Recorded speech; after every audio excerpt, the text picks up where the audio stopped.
South Georgia, 909. A whaling station drags a body onto the flensing platform and walks a measuring chain from snout to tail. The chain reads just under 34 meters,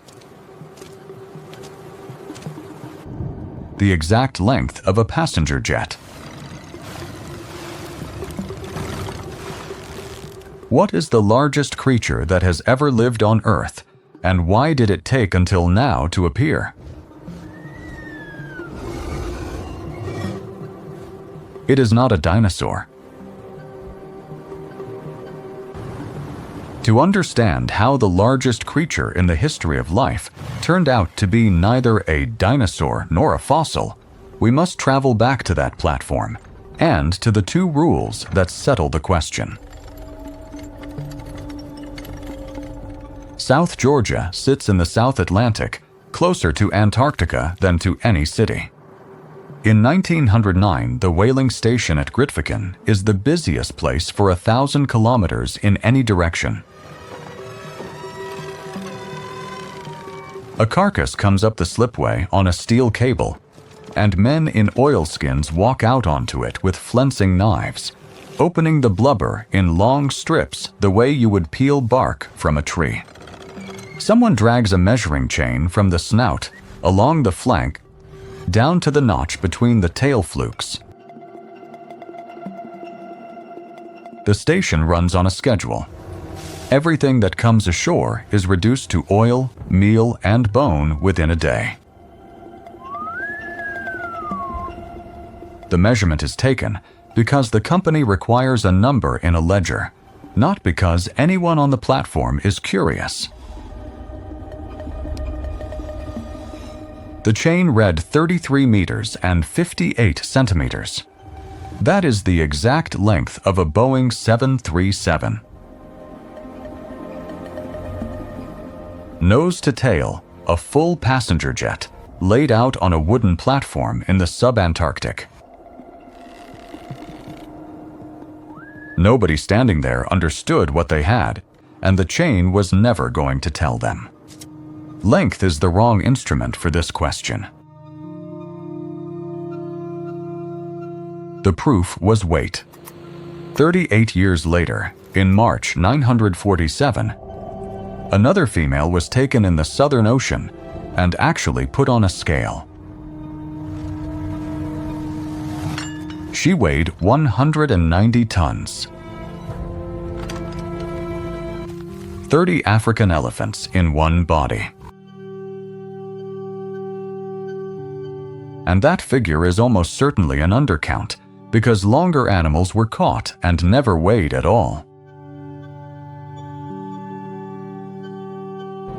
Weighing a whale meant cutting it into pieces first. And pieces leak. Nobody was doing this for science. Whale oil was sold by weight, and weight was what the ledger wanted. So the contest has rules. And they come from that station. Mass, not length, and one body. Not a colony, not a clone, not something that spreads sideways through soil or water. Where a claimant is extinct, the mass has to be rebuilt from whatever bones survived. And how much weight a reconstruction can carry turns out to be the entire problem in two of the cases ahead. Those two rules sound obvious. They eliminate almost every animal you would nominate. Here is what makes this strange. The animal that holds the record is not a fossil. It did not die out. It is in the water tonight, somewhere between the ice and the equator, and you could in principle go and look at it. It is also new. Whales have existed for around 50 million years. Bodies on this scale belong only to the last 9% of that history. For the other 91%, the ocean had whales and no giants. Which means the question in front of us is not what died. It is what survived, and why it only became possible when it did. Ask almost anyone what the largest creature that ever lived was, and the answer comes back the same, and it comes back fast. A dinosaur. Usually a long-necked one, usually in a museum, usually with a name ending in "saurus." That answer has one problem. Every version of it loses on the scale, and the reason it loses is the reason the ocean can do something the land cannot. So the first suspect is the one everybody names.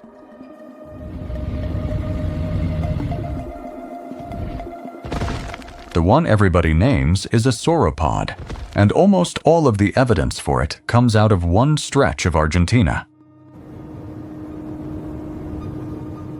Wind moves across the Huancul Formation in Patagonia the way it moves across a desert, because that is effectively what this is now. Red rock cut into low steps, nothing standing higher than a person.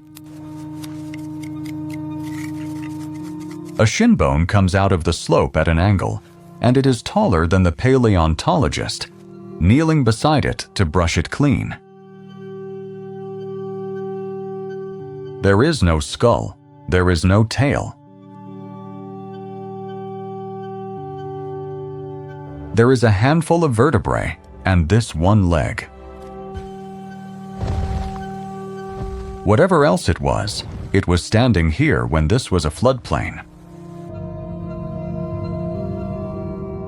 That was Argentinosaurus, an animal from 94 million years ago, in the middle of the Cretaceous. What survives of it would fit in the back of a van. Everything else has been rebuilt. The body reconstructed in 3 dimensions from the shape of the bones that do exist, then measured as a volume. 30 to 35 meters long.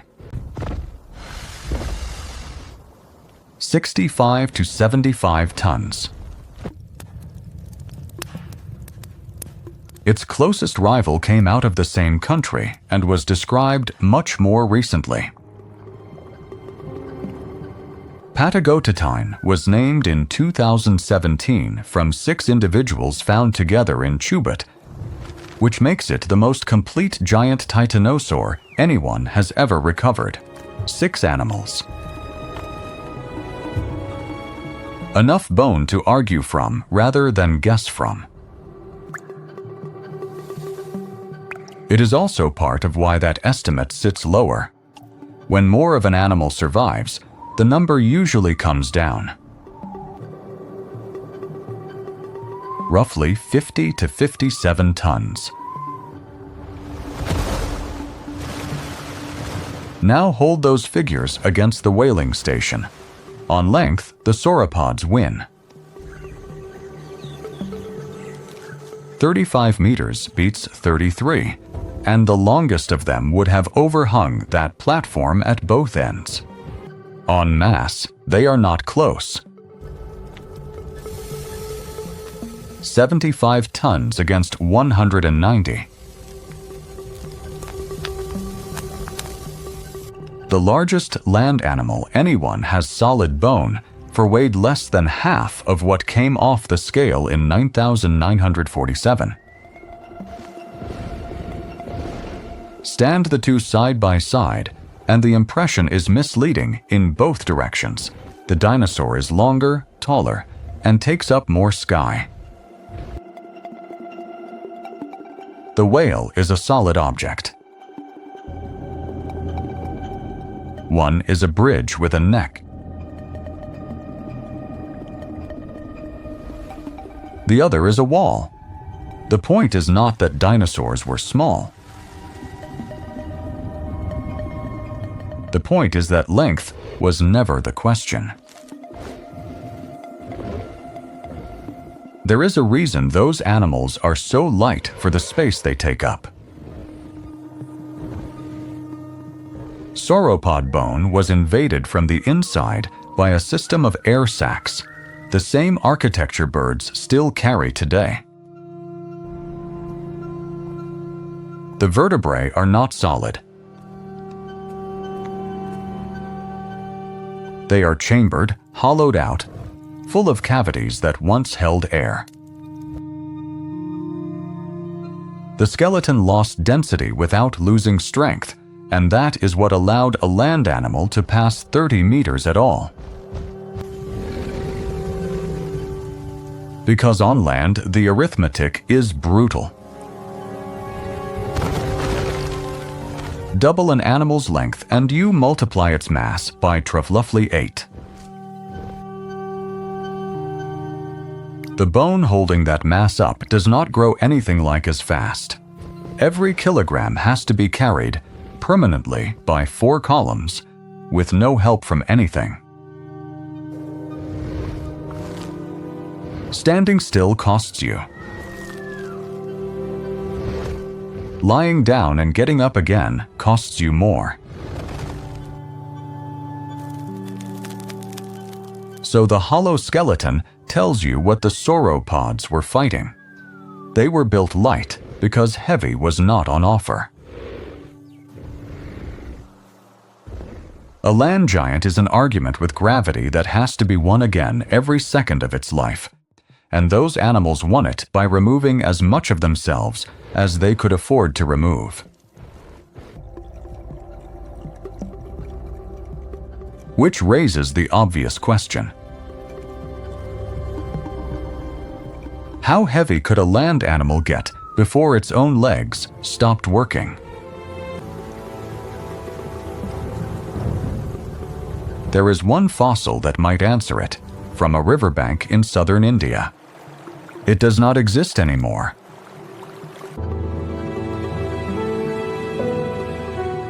It does not exist anymore, and that is the whole difficulty with it. Southern India, sometime in the early 190s, a river has been working at its own bank for a long time and has cut it back into a raw face of sandstone and mudstone. 2 geologists are moving along the bottom of it. What they find they take at first for petrified wood, because it is the wrong shape and the wrong size for anything else. It is not wood. One of them lays a tape along it and calls out numbers, and the other writes them into a field notebook. There is no helicopter here, no plaster field jacket, no museum truck waiting at the top of the bank. There is a tape, a notebook, and a river that will be back. The numbers described a shin bone about 2 meters long. The animal was named Bruhathkaiosaurus, and it came from the very end of the Cretaceous, roughly 70 million years ago. 24 million years later than the Patagonian giants, almost the last of them. And that is where the trouble starts. The bones were measured. They were sketched. They were never properly photographed, and they were never taken out of the ground. Everything the world has of this animal is a set of figures on paper, not a cast. Not a photograph anyone could remeasure. A description written by two people who had no particular reason to think they were standing in front of a record. They were not looking for the largest land animal in history. They were mapping rock. The bone was an item in a survey, and it was recorded the way you record an item in a survey. In 2023, those figures were run through the same volumetric method used on the Argentine giants. A body rebuilt from the bone, then weighed as a shape. The result came back at 110 to 130 tons. Sit with that for a moment. It is 2/3 of the heaviest animal ever put on a scale. On 4 legs.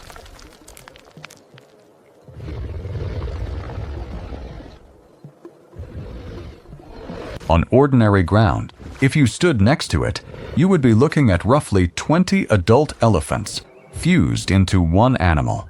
And every second of its life, that weight had to be held clear of the soil by its own architecture.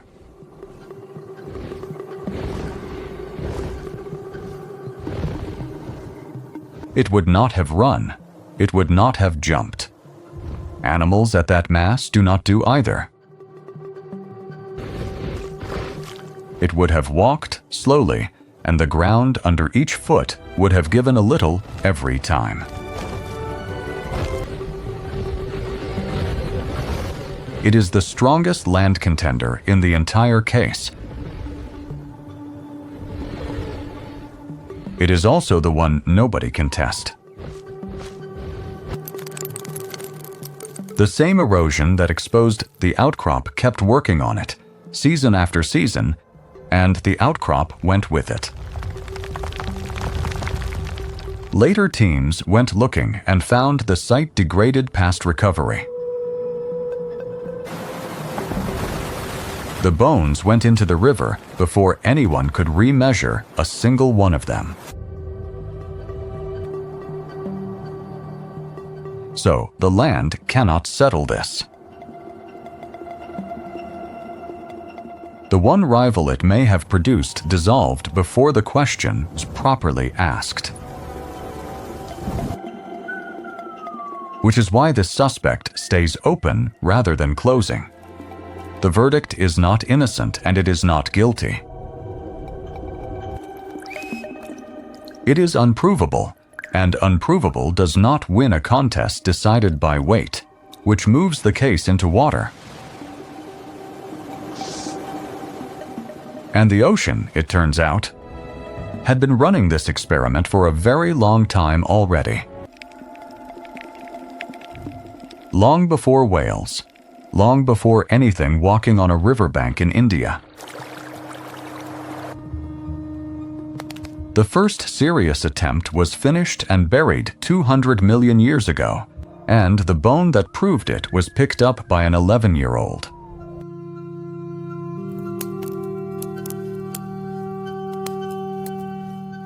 Her name is Ruby Reynolds.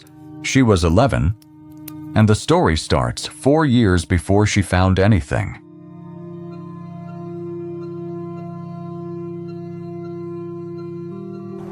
Lilstock on the Somerset coast of England, 2016. The tide here goes out a long way and leaves behind flat gray mudstone, wet, slippery, and mostly empty. A fossil collector working the tide line picks up a curved slab of bone. It is heavy, it is broken at both ends, and it matches nothing he has handled before.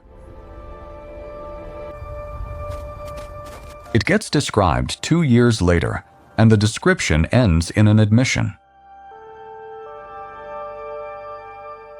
Nobody could say for certain what it belonged to. It went into a museum collection labeled, in effect, as a question. 4 years on, 10 kilometers west, along the same coast at Blue Anchor, an 11-year-old, walking the beach with her father, turns over a piece of that same gray rock and finds a second bone of the same shape. Not the other half of the first one. A matching bone from a second animal of the same species out of the same rock. Both are cerangulars, a section of the lower jaw. The Blue Anchor bone survives as a fragment about 1.5 meters long, and it is broken too, complete. It would have run over 2 meters.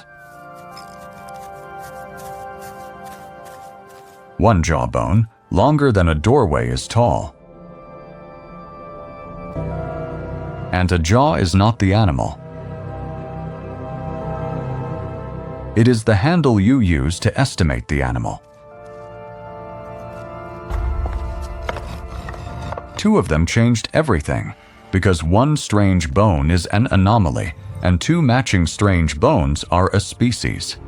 In 2024, it was named Ichthyoteton severnensis.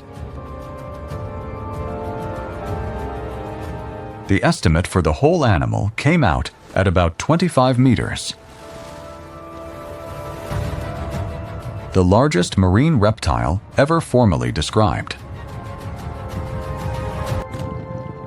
And it is old. The rock it came out of is the Westbury mudstone, laid down in the last stretch of the Triassic, 202 million years ago. 3/4 the length of the animal on the platform at Grytviken, swimming in an ocean that had not yet seen a flower or a bird. That timing is the important part. Whatever ceiling holds land animals down, the water had already lifted it before the dinosaurs had finished becoming dinosaurs. And the reason is not complicated. In water, the weight is carried by the sea. A body does not have to hold itself up. The skeleton stops being a set of columns and becomes a frame for muscle, and the arithmetic that punished the sauropods simply stops applying. This is the single biggest difference between the 2 halves of this investigation, and everything after this point depends on it. A sauropod spends its whole life paying a tax that a marine animal of the same mass simply does not owe. That is why the ocean got to 25 meters first, and why it got there without needing to hollow anything out. So the ocean permitted this. And then it lost it. Ichthyoteton sits at the very end of the Triassic. The extinction that closes the period takes the giant ichthyosaurs with it, and nothing in the sea reaches that size again for 200 million years. Not in the Jurassic, not in the Cretaceous. Not in the first 40 million years of whales. The sea was never short of giants. The sea kept building one and losing it, which sharpens the question rather than answering it. If a 25-meter body was available 200 million years ago, why did the actual record holder take until almost the present day to arrive? For about 1 year, A fossil out of a Peruvian desert looked like it did more than answer that. It looked like it beat the whale.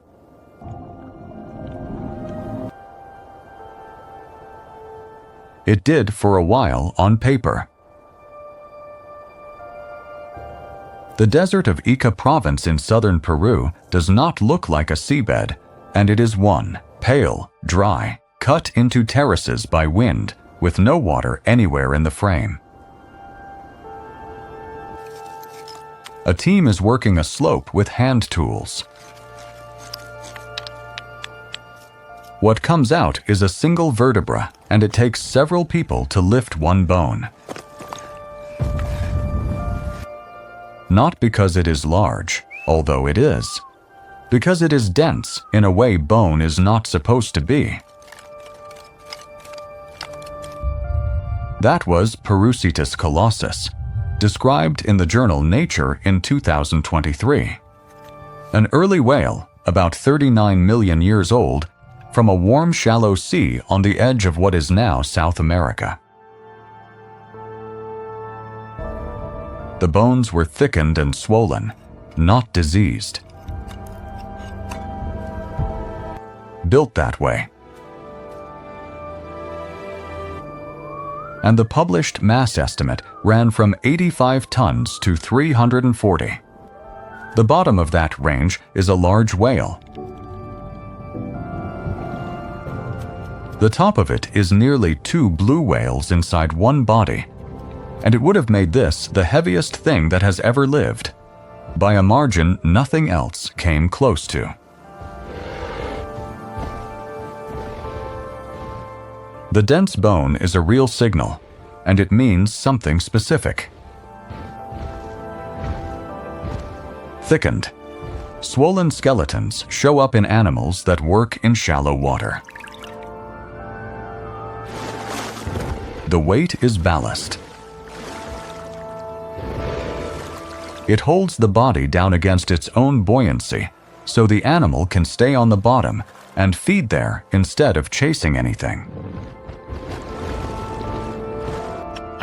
Manatees do a version of this today.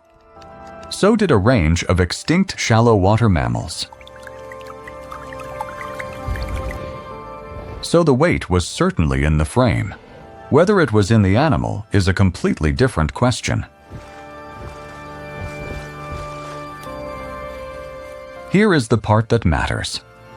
The heaviest animal ever found was never actually found. It was calculated. There is no complete skeleton, no soft tissue, no body. There is a set of very heavy bones and a ratio. For a skeleton of this mass, how much animal goes around it? In 2024, a reanalysis went back through that ratio and found the problem. The relationship between skeleton and body is not a straight line across animals, and the version used to reach 340 tons is one that no living creature actually follows. Push a bone that heavy through the wrong curve, and the flesh you wrap around it grows without limit.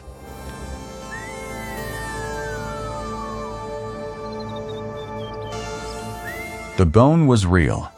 The animal around it was an assumption, and the assumption was doing most of the work. Recalculated, at 17 meters long, the animal comes out between 60 and 70 tons.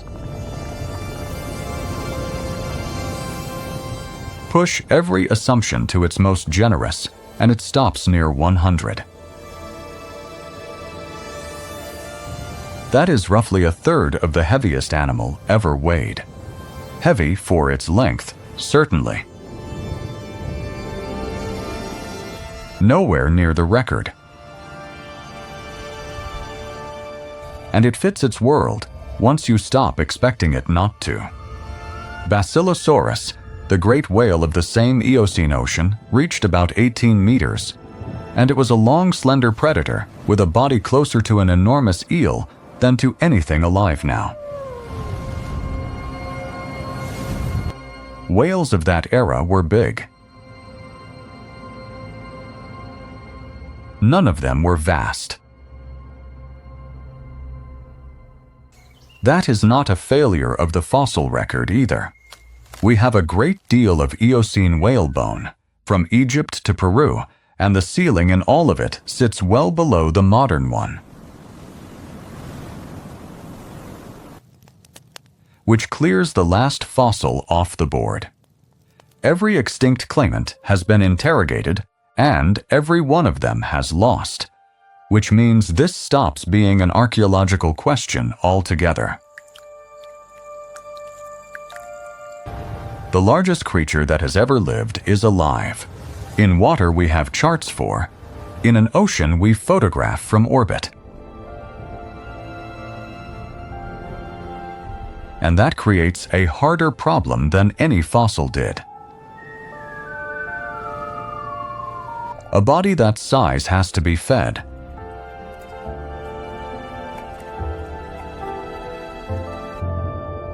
Every single day. Every single day. And the arithmetic of how is the strangest thing about the animal. Somewhere below the surface in blue water going gray with depth, a shadow hangs in the current.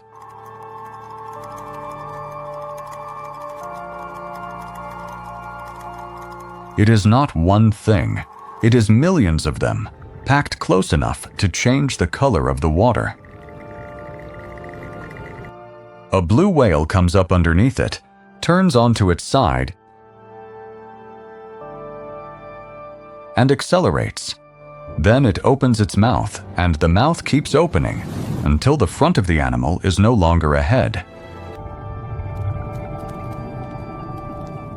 It is an opening. Nothing else on Earth feeds like this. The throat of a blue whale is pleated, like the bellows of an accordion, and those pleats unfold. In a few seconds, the body takes in roughly 70,000 liters of water. A backyard swimming pool swallowed whole, a volume of water as large as the whale that is swallowing it.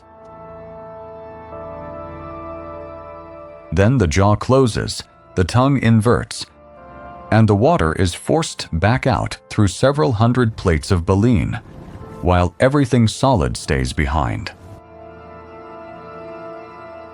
The whole action takes a handful of seconds, and most of that is the animal slowing down again. That is one mouthful. Tags and sonar published in the journal Nature in 2021 measured what a season of those mouthfuls adds up to. An adult blue whale eats about 16 tons of krill a day, nearly 3 elephants of food daily for months. And that figure came in at roughly 3 times what had been assumed before anyone put instruments on the animals themselves. The machinery running this is at the same scale. The heart of a blue whale weighs about 180 kilograms, the weight of a full-grown lion. And it does something no other animal's heart has been recorded doing. On a deep foraging dive, it drops to 2 beats a minute. 1 beat every 30 seconds. At the surface, refilling with oxygen, it goes up to 37. That is the widest heart rate range measured in any animal, and the gap between those two numbers is where the energy budget of the largest animal alive gets balanced. Everything else scales the same way. Its tongue alone matches an elephant for weight, which means the animal shifts an elephant every time it swallows. And the voice runs at frequencies as low as 10 to 20 hertz, at the very bottom edge of what a human ear can register, or below it. Those calls cross hundreds of kilometers of open ocean. In a sea this empty, an animal this large has to be able to find another one, and sound is the only thing that carries far enough. Now, the part that should be obvious and somehow never is. The largest animal in the history of life is not a hunter of large things. It does not eat fish.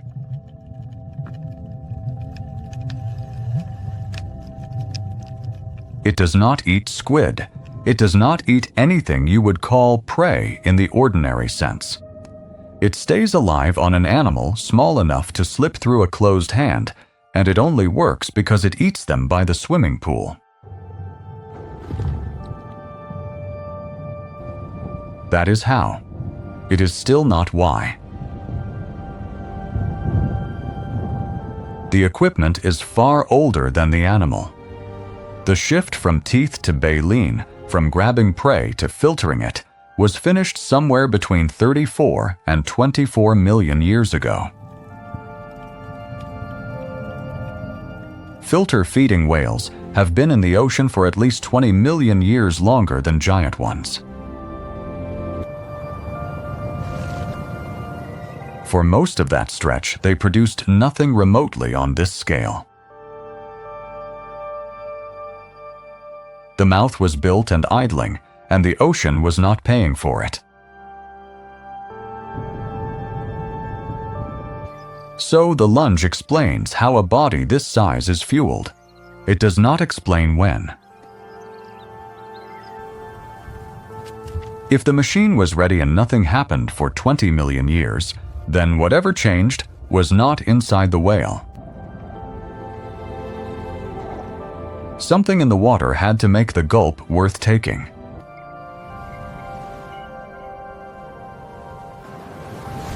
Something did. And it was not the food getting better. It was the food moving. The Pliocene Ocean, a little under 5 million years ago. Antarctica is already buried. It has carried an ice sheet for more than 30 million years by this point, and the Southern Ocean turns cold and heavy around it. The North is another matter. There are no great northern ice sheets yet. Greenland is not white. The world above the equator is still warmer than the one you live in. What is changing is the water itself. The temperature difference between the poles and the tropics is steepening, and when that gradient steepens, the winds follow it. Winds strengthen along coastlines. Currents tilt, and in specific places, at specific times of year, cold water from below starts being dragged up the continental shelves toward the light. An analysis published in Proceedings of the Royal Society B in 2017 tracked body size across the whole baleen whale family tree and found something none of the individual fossils show on their own. The group stops drifting. For tens of millions of years, whale body size wanders up and down with no direction, the way a random process wanders.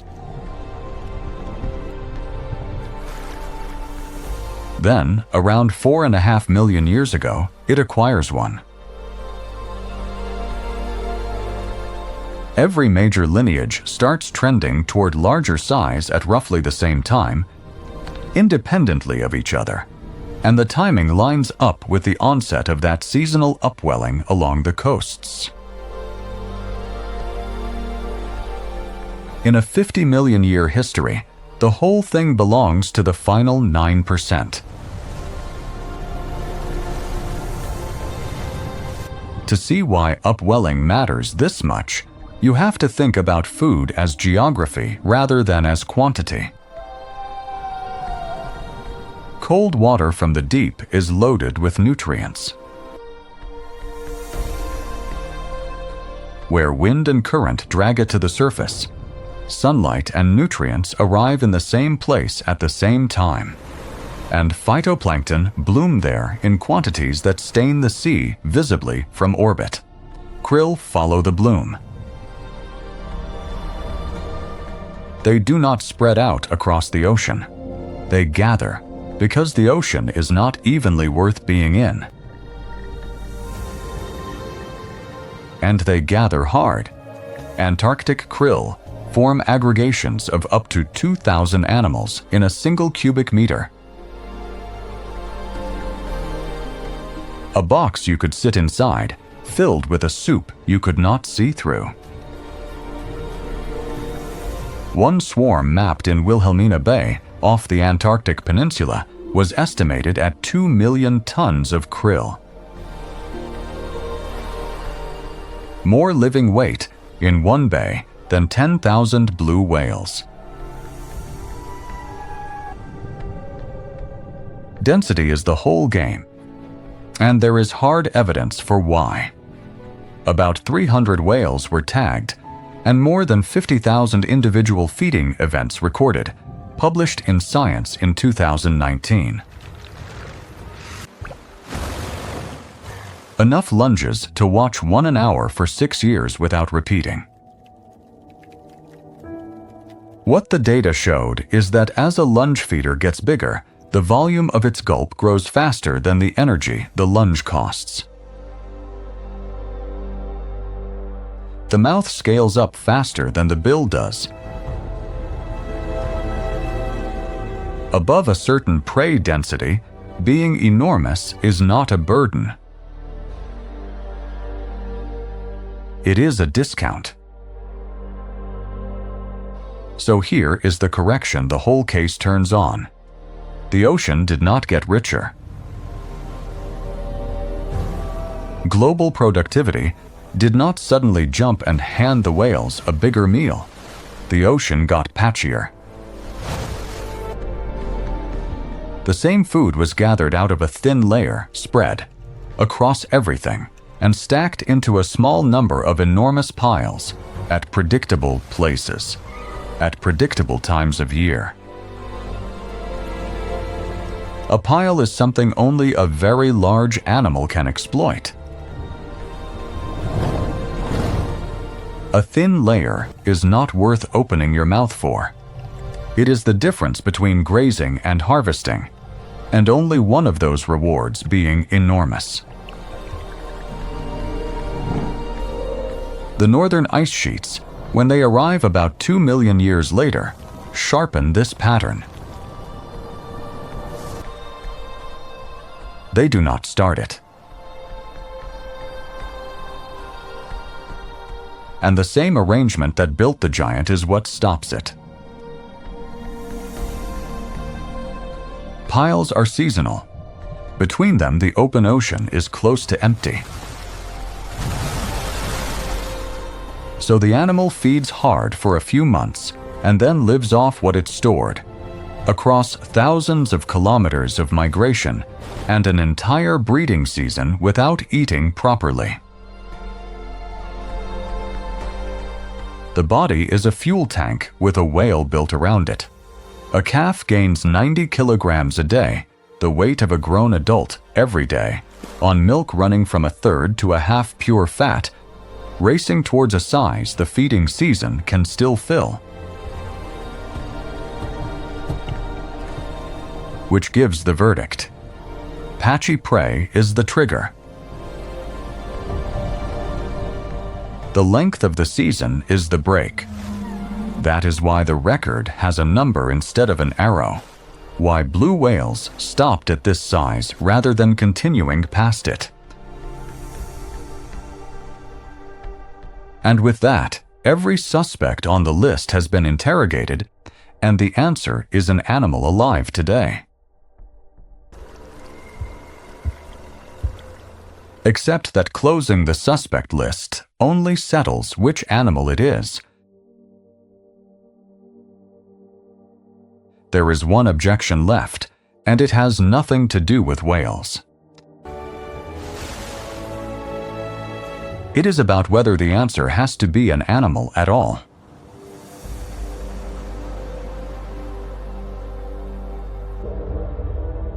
So let us put the question back on the table in the form it was asked.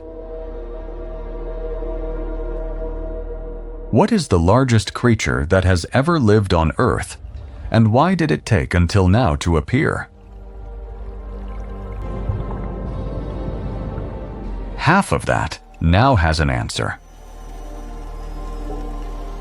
The other half contains a word that does not survive contact with the deep sea. The Ningaloo Canyons, off the coast of Western Australia, 2020. A remotely operated vehicle is working in the dark with its lights on. They pick up a thread of tissue, pale and thin, curling through the water in a slow, flat spiral, like rope laid down by something with all the time in the world. The pilots stop the vehicle. Then they start trying to work out where the animal ends. The outer ring of that spiral alone measured about 47 meters. The whole thing was estimated at over 120 meters. Longer than the whale measured at Grytviken, the largest sauropod, and the Triassic sea monster from Somerset, laid end to end with room left over. By the length rule, this wins easily. But length was thrown out on the first platform, and this is exactly why. A siphonophore is not one animal in the ordinary sense. It is a colony of thousands of genetically identical bodies, called zooids, strung together along a shared stem. Some of them swim, some digest, some reproduce. None can survive alone, and none of them is the animal. The thing in the lights is closer to a fleet than to a creature.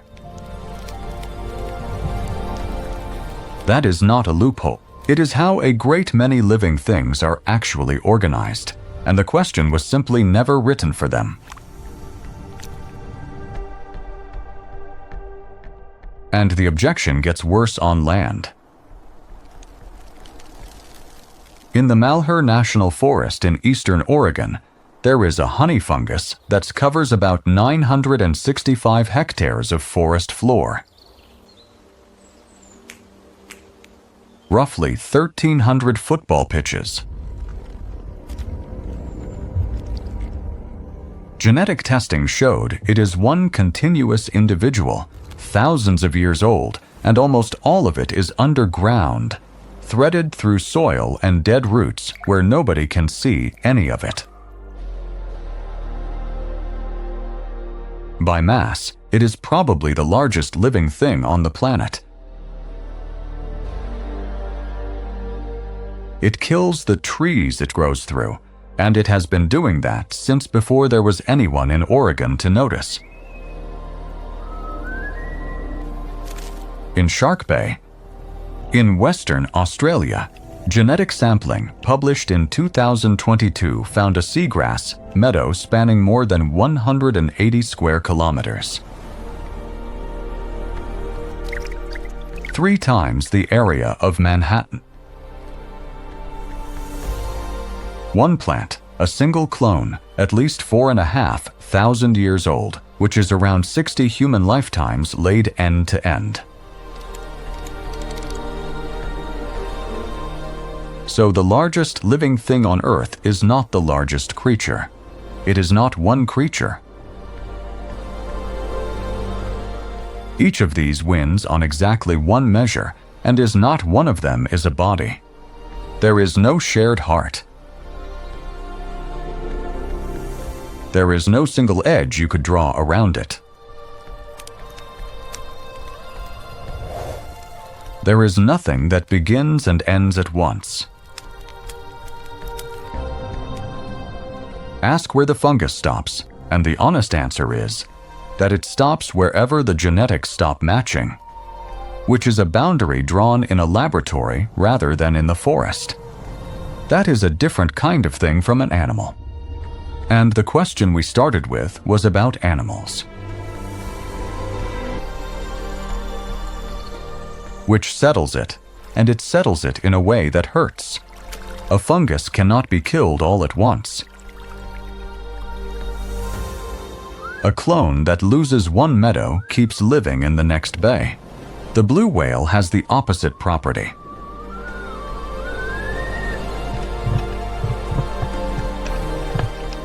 One body, one heart, one thing that can end. That is what qualifies it for the record. It is also what made it possible to lose.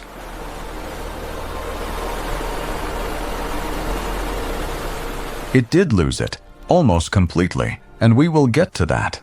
First, the answer, because it is not one thing. Nothing in this case has a single cause. What produced this animal is a chain, and every link of it had to be in place. The first link is water. Buoyancy does the holding, so a body stops being an argument with gravity, and the ceiling that flattened every sauropod is lifted. That link has been available for hundreds of millions of years, which is why the ocean was already producing 25-meter animals in the Triassic. The second link is baleen. A filter in the mouth lets an enormous animal live on prey it could never have caught one at a time, which breaks the rule that a big predator needs big prey.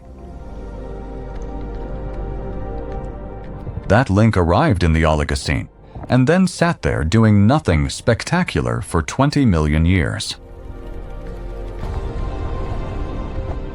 The third link is the one that took the longest to arrive. In the Pliocene, the ocean reorganized. Winds and currents began lifting cold water up the shelves on a seasonal schedule, and food that had been spread thin got stacked into piles. The fourth link is arithmetic. Once the food is in piles, a bigger gulp is cheaper per calorie than a smaller one, so size stops being a cost and starts being an advantage, and evolution ratchets in one direction only. The fifth link is the space between the piles. The ocean is empty for most of the year and most of the route, so the body has to carry its own supply, and a large body carries proportionally more. And the sixth link is the break. The feeding season is only so long. There is a size beyond which the tank cannot be filled in the time available, and that is where the growth stops. Remove any one of those, and there is no blue whale. Take away the water, and you get a sauropod, hollowed out and fighting its own legs. Take away the filter, and you get an 18-meter predator chasing things it has to catch one at a time. Take away the piles, and you get 60 million years of perfectly ordinary weasels.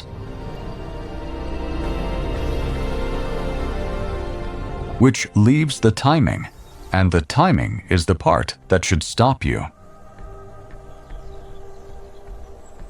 The largest animal in 4 billion years of life is about 4.5 million years old.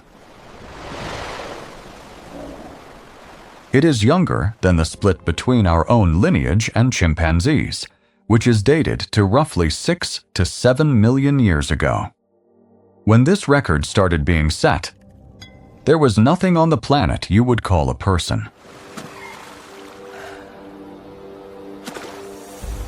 And then, in the 20th century, we came close to ending it. Before industrial whaling, the Antarctic population is estimated at around 239,000 animals. By the time the killing stopped, a few hundred were left. Roughly 1 whale for every 1,000 that had been there. Today, after 60 years of protection, about 2,200 swim in Antarctic water. Still under 1% of what that ocean used to hold. The krill are still there. The upwelling is still there. Every link in the chain is still in place, except the animal it was assembling. 4.5 million years of wind, ice, chemistry, and arithmetic to build one animal. 60 years of industrial whaling to come within a few hundred individuals of erasing it.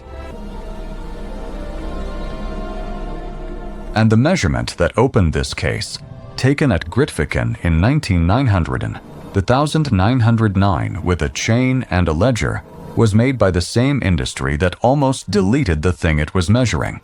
Nobody on that platform was recording history. They were recording inventory.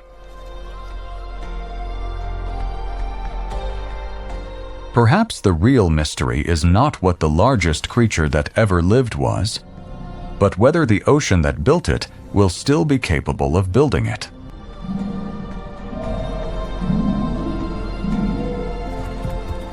Mystery Origins goes looking for the parts of Earth's past that turn out not to be past at all. Subscribe if you want the next one.